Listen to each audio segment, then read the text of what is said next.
Good morning বন্ধুরা, সবাই নিশ্চয়ই ভালো আছো। তা এই জাস্ট ছাদে এলাম। ছাদে আসার পরে একটা জিনিস দেখার পরে, মানে একটা ফুল দেখার পরে আর কি, মন সত্যি ভরে গেছে। তা একটু তোমরাও দেখো।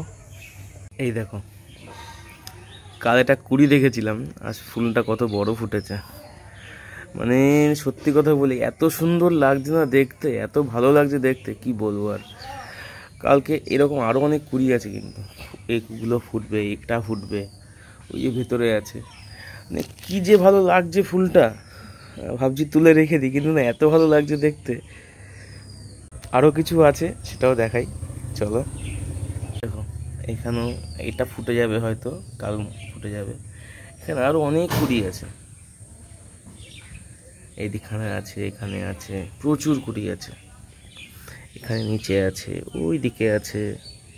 আমি যেটুকু ছাদে এসে বুঝতে পারলাম, কুড়ি গুনে যা পেলাম, মোটামুটি এখনও 30টা ফুল ফুটবে। পুরো 30টা ফুল ফুটবে। মানে কিছু বলার নেই আর কি। মানে প্রচণ্ড আনন্দ পেলাম, মন খুশি হয়ে গেল। মানে সত্যি কথা বলছি, আমি খুব আনন্দিত, এখন খুব আনন্দ লাগছে আজকে আমার, যে এত বড় ফুল ফুটেছে আর এত ফুল ফুটছে গাছে। এর আগে আনন্দ পেয়েছি, কিন্তু আজকে এই ফুলটা দেখে না, সত্যি কথা সকালবেলা প্রচণ্ড মন ভরে গেছে। যাই হোক, তোমরা যেখান থেকে দেখছো, লাইক কমেন্ট শেয়ার করে দিও। এরকম ফুল তোমরাও করো, ভালো লাগবে। টাটা।